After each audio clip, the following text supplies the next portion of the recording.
আমি অর্ধেন্দ্র দত্ত গোপালপুর অঞ্চলে নতুন ভিডিও হিসেবে জয়েন করেছি। ছেলেবেলা থেকে বাবা মা অনেক কষ্ট করে আমাকে লেখাপড়া শিখেছে যাতে আমি মানুষের সেবা করতে পারি। আর মানুষের সেবা করবো বলেই তো আমি চাকরিতে জয়েন করেছি।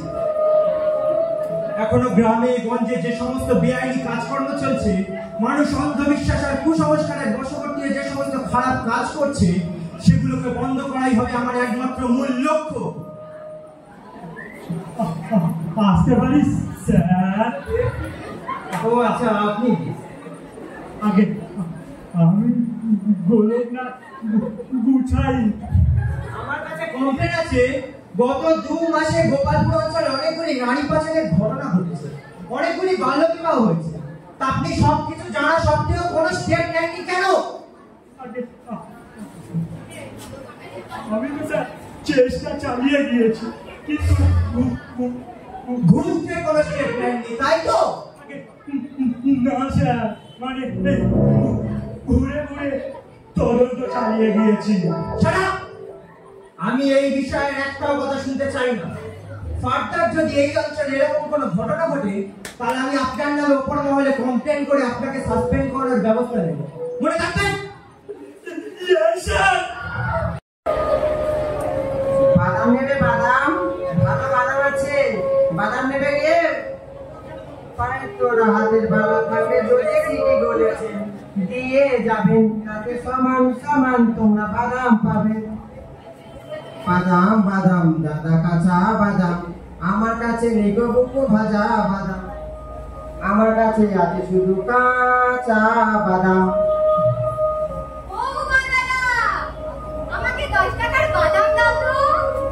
দেবো দিদিমণি দেবো। আজকে রে সুমনার দিকে এত খুশি দেখাচ্ছে কেন? জানো বন্ধা, আমার দিদি ফাইনাল পরীক্ষা পাস করেছে। ও তাই নাকি? খুব ভালো খুব ভালো। অনেক লেখাপড়া শিখতে হবে দিদিমণি, অনেক বড় হতে হবে। হ্যাঁ সুমনদা, আমি লেখাপড়া শিখে স্কুলে দিদিমণি হব, আমার খুব ইচ্ছা। বেশ বেশ, এই নাও দিদিমণি, তুমি পরীক্ষায় ফার্স্ট হয়েছে বলে তোমাকে আমি আরো 2 টাকার বাদাম বেশি করে দিলাম। এই নাও এই নাও। চলি গো শরীরকামো চলি, পায়ে তোরা হাতের বালা থাকে যদি সিটি গলেছেন দিয়ে যাবেন, তাতে সমান সমান তোমরা বাদাম পাবেন। জানিস দিদি, তুই ফার্স্ট হয়েছিস শুনলে না বাবা খুব খুশি হবে। চল দিদি বাড়ি চল। হ্যাঁ তাই চল। কি রে তোরা এমন হঠাৎ করলো, কোথায় যাচ্ছিস? বাড়ি যাচ্ছি বাবা। জানো বাবা, দিদি পরীক্ষায় ফার্স্ট হয়েছে। ও তাই নাকি? এটা খুব ভালো খবর। চল তাড়াতাড়ি করে বাড়িতে চল, আমিও তোদের বাড়িতে গিয়ে একটা খুশির খবর দেবো। কি খুশির খবর বাবা? বলো না বলো না। হ্যাঁ বাবা বলো। বলছি বাবা, বলছি আমি সুমনার জন্য বিয়ে ঠিক করে এসেছি।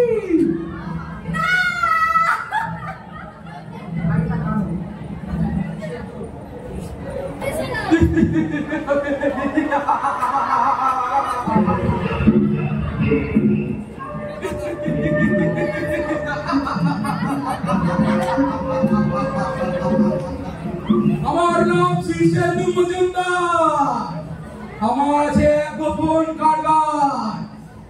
একটু আগে এখানে উপস্থিত হয়েছিল আদিত্য চৌধুরী, যার অনেক সম্পত্তি।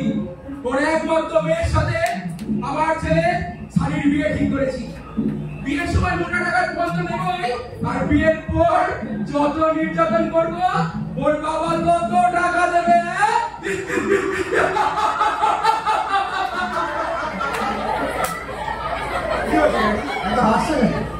আরে একটা সোনার খনির সন্তান পেয়েছি, এবার আসবে মুঠো মুঠো টাকা। ওরে ওরে তোকে যে আবার বিয়ে করতে হবে। হ্যাঁ আচ্ছা সারি বলতো, এই বাড়িটা নিয়ে তোর কত নম্বর বিয়ে হচ্ছে? 7 নম্বর বিয়ে হচ্ছে না। বললাম ছেলে বিদেশে চাকরি করে, কলকাতায় 4-4টে ফ্ল্যাট আছে। আর কি বললাম জানিস? বললাম শহরে একটা ওষুধ কোম্পানি আছে। বাবা তুমি বললে আর বিশ্বাস করে নিল? আরে আজকালকার মেয়ের বাবাটা না একেবারে বোকা, যেন তেন উপায়ে মেয়েকে বিয়ে দিতে পারলেই বেঁচে যায়। আর তো হবু শ্বশুর আদিত্য চৌধুরী কি বললো জানিস? বললো আমার বাবার বয়স হয়েছে, যখন তখন মরে যেতে পারে, তাই নাচ জামাই থেকে মরে যেতে চান। ভাগ্যিস আমাদের খোঁজ খবর নেয়নি, নিজেই বুঝতে পারতাম আমরা কত বড় চিটিং বাজ। তুই ঠিক বলেছিস, সানি। তুই তৈরি থাকিস, সামনের সপ্তাহে তোর বিয়ে, মাই ডিয়ার ফানি।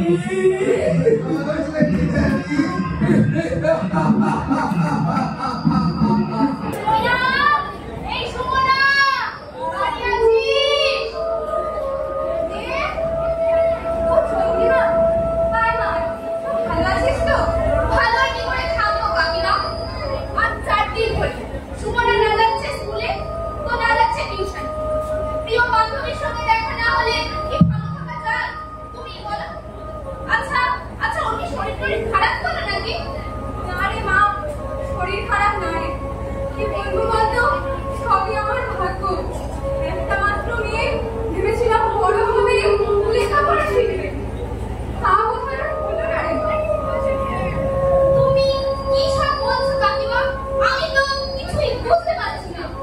আরে মা, ওনার বাবা যে ওর বিয়ে ঠিক করে দিয়েছে। কি বিয়ে? সুমনার মতো একটা মেধাবী স্টুডেন্টের বিয়ে দিয়ে ওর জীবনটা তুমি নষ্ট করে দিও না কাকিমা। আরে মা, আমি তো কিছু করিনি। যা করেছে ওর বাবা আর দাদু। মেয়েটা কলেজ করে ভালো মতো খাচ্ছে না, ঘুমাচ্ছেও না। আচ্ছা কোথায় ও? ওর ঘরে শুয়ে শুয়ে খালি কাঁদছে। জামা যা, তুই ওর কাছে যা, গিয়ে ওকে একটু সান্ত্বনা দে। আচ্ছা তুমি কোনো চিন্তা করো না, আমি এক্ষুনি যাচ্ছি। সুমনা, এই সুমনা! হে ঠাকুর, হে দীনবন্ধু জনার্দন, তুমি কিছু একটা করো। আমার মেয়েটাকে এই বিপদ থেকে রক্ষা করো তুমি।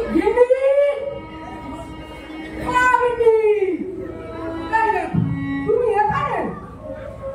আর আমি তোমাকে সারা বাড়ি তন্ন করে খুঁজে বেড়াচ্ছি। আর জানো তো, আমাদের মেয়ের বিয়ের জন্য মিষ্টির দোকানে প্যান্ডেলের অর্ডারটা দিয়ে এসেছি।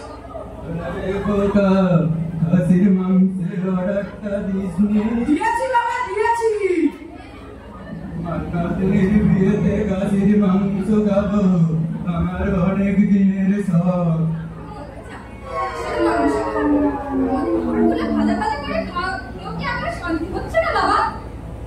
কিছু বলছো নাকি বৌমা? বলছি বাবা, আমাদের খাসির মাংস খাওয়া তো আর পালিয়ে যাচ্ছে না। আপনার শখ পূরণের জন্য মেয়েটার এই কম বয়সে বিয়েটা না দিলে কি নয়? এসব কি হচ্ছে তুমি সন্ধ্যা? ঠিকই বলছি, তোমাদের জন্য আজ মেয়েটা আমার শেষ হতে বসেছে। তুমি বুঝতে পারছো না বৌমা, একে গ্রাম অঞ্চলে আইবুড়ো মেয়েকে বেশি দিন বাড়িতে বসিয়ে রাখা ঠিক হবে না। আমি যখন বিয়ে করেছিলাম তখন তোমার শাশুড়ির বয়স কত ছিল জানো? মাত্র 13 বছর। তখনকার দিন আর এখনকার দিন তো এক নয় বাবা। তবে তোমরা কিন্তু একটা কথা মনে রেখো, মেয়েটার চোখের জল কিন্তু বৃথা যাবে না। একটা অনর্থ করবেই করবে। বৌমা কি সব বলে গেল খোকা? আসলে মার মন তো, বুঝতে তো পারছো। ওসব কথা নিয়ে চিন্তা করো না, সব ঠিক হয়ে যাবে। বিয়ের দিন তো এগিয়ে এলো, এখন অনেক কাজ, আমি এখন যাই। ঠিক আছে।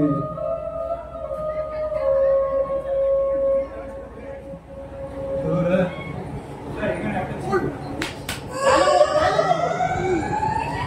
যা খুশি বল না কেন, আমি তো শুধু খাসির মাংস খাবো।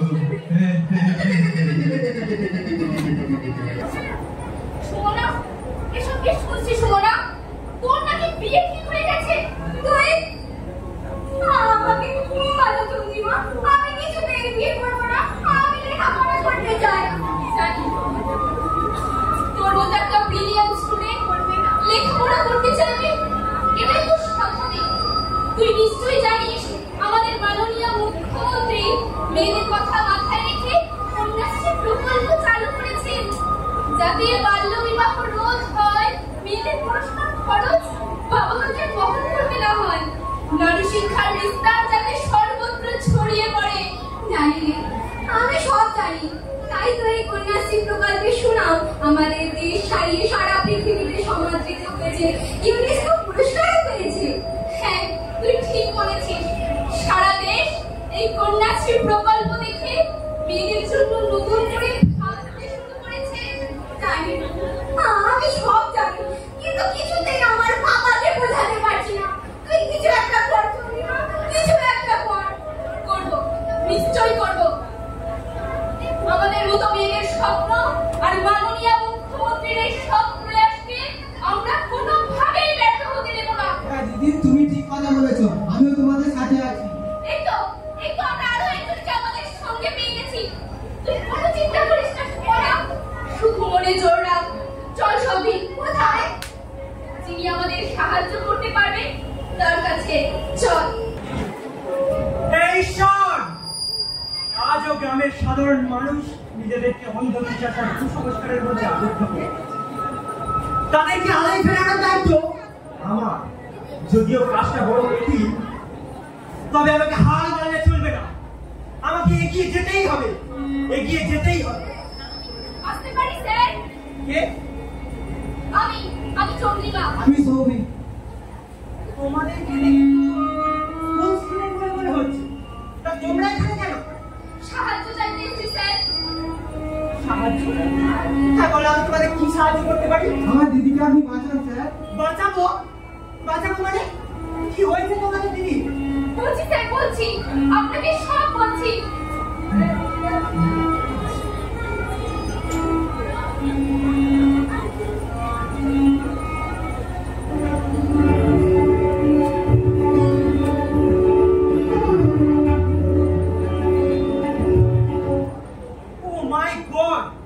তোমরা নিজেরাও জানো না আজ তোমরা কত বড় কাজ করলে। তোমরা কোনো চিন্তা করো না, আমি থাকতে এগিয়ে কিছুতেই হবে না, কিছুতেই না। ধন্যবাদ স্যার। না না, ধন্যবাদ আমাকে না, ধন্যবাদ তো তোমাদের দেওয়া উচিত। যাই হোক, তোমরা এখন নিশ্চিন্তে বাড়ি যাও। আরেকটা কথা, এই মুহূর্তে কাউকে কোনো কিছু বলবে না, মনে থাকবে? থাকবে স্যার।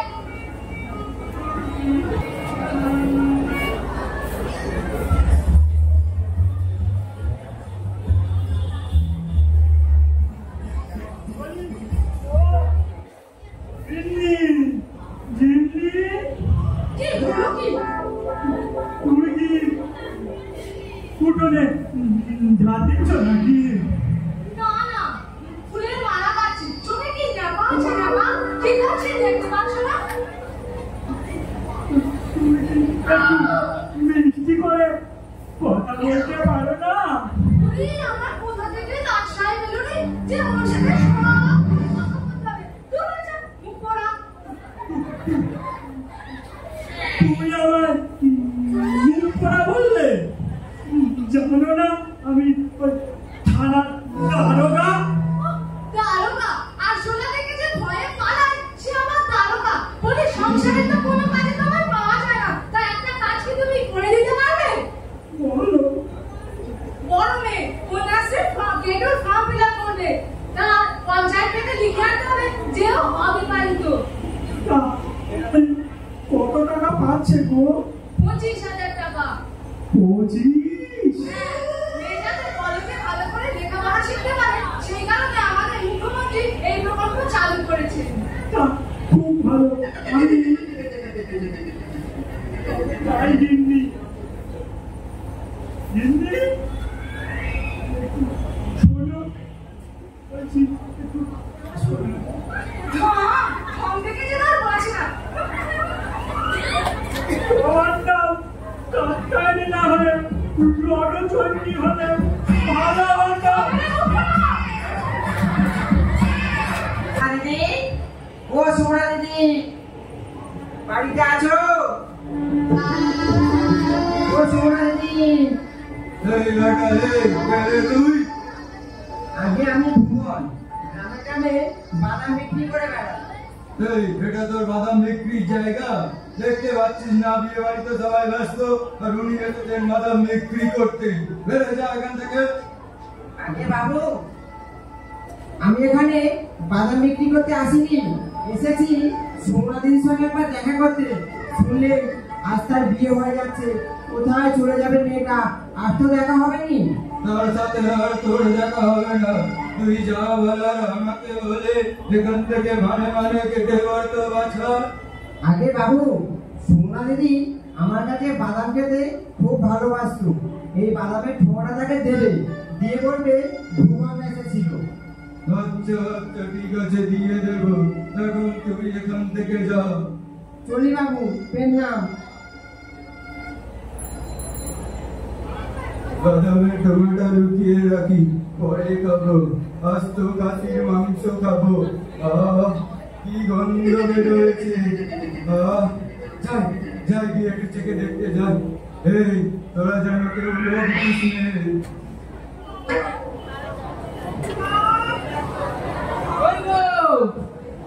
রমজান তো বেশি দেরি নেই তো, সব কিছু জোগাড় হয়েছে তো? হয়েছে হয়েছে ঠাকুরমশাই, সবকিছুই জোগাড় হয়ে গেছে।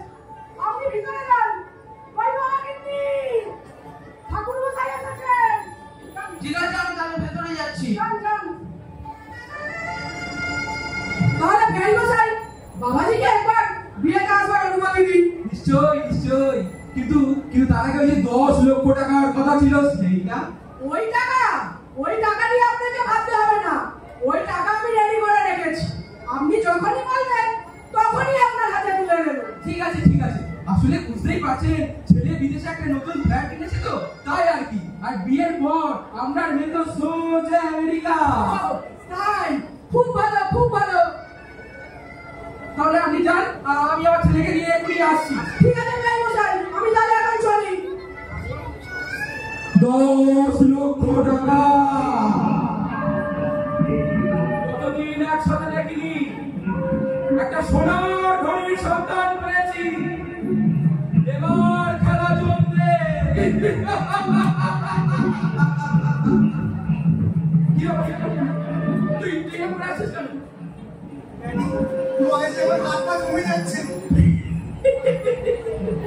মাই ডিয়ার সানি, আমি থাকতে তোর আবার কিসের ভয়? না বলছিলাম যদি কোনো কেলো হয়ে যায়। আরে কেলো হতে যাবে কেন? তাছাড়া তুই কি প্রথমবার বিয়ে করছিস নাকি রে? এটা প্রথমবার না করলেও একজন অপ্রাপ্তবয়স্ক মেয়েকে দিয়ে প্রথমবার বিয়ে করছি। কিসের প্রাপ্ত অপ্রাপ্ত? আরে এটা বারাগাঁও, এখানে ওসবের খবর কেউ রাখে না। খবর না রাখতেই ভালো। কে জানে কপালে আজ কোনো শনি আছে কিনা। চল চল, ওসব কথা বাদ দে, এখন বিয়ের আসরে চল।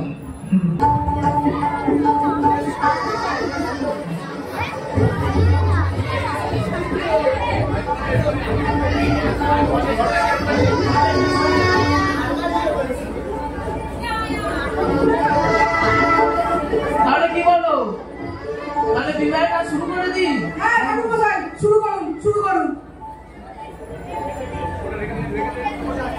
ঠিক আছে, তাহলে আমি শুরু করে দিচ্ছি। করুন করুন। এত দাঁড়া কিসের ঠাকুরমশাই, একটু অপেক্ষা করুন। সে কি, আপনি কি বলছেন? অপেক্ষা? লগ্ন তো হয়ে যাচ্ছে। লগ্ন বই গিয়ে গঙ্গাসাগরে পড়লেও আজ এ বিয়ে হবে না। হবে না? কে হে মশাই আপনি? এই শুভ কাজে এসে বাধার সৃষ্টি করছে। শুভ না অশুভ তা তো এখনই জানতে পারবে। গোলকনাথ বাবু, ছেলে আর ছেলের বাবাকে অ্যারেস্ট করুন। চলো, তোমাদের আমি অনেকদিন ধরে খুঁজছি। মামার বাড়ি চলো। কিন্তু স্যার, আমাদের অপরাধটা কি স্যার? থানায় চলো, আর এক একটাকে লাঠির বাড়ি মারবেন নাকি? গোলকনাথ বাবু, আজকে খবরে শুনে লাঠির বাড়ি মারবো। আর এক গোলকনাথ বাবু, এই পুরান টাকা সঙ্গে নিয়ে চলুন। সে কি, আমার কি হলো? রাধা মাধব রাধা মাধব।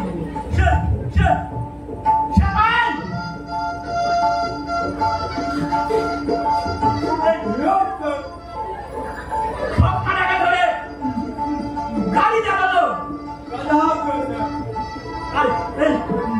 পুরান টাকা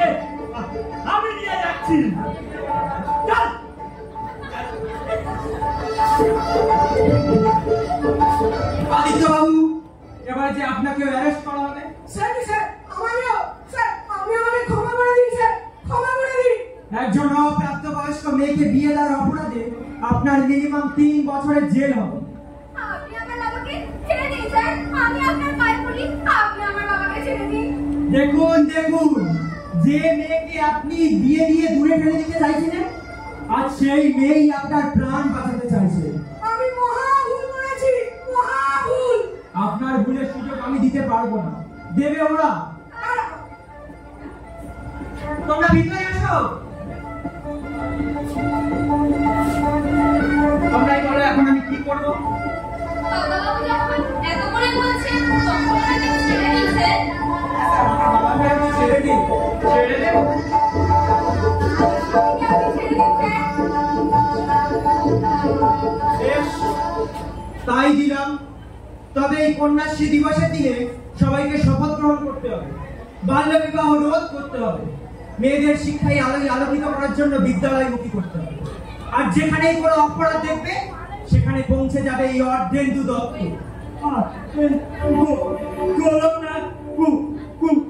কোথায় কন্যাশ্রী দিচ্ছে না, কন্যাশ্রী দিচ্ছে না, কন্যাশ্রী দিচ্ছে না। আর তোরা যে যাই বল না কেন, খাসির মাংসটা না দারুণ হয়েছে।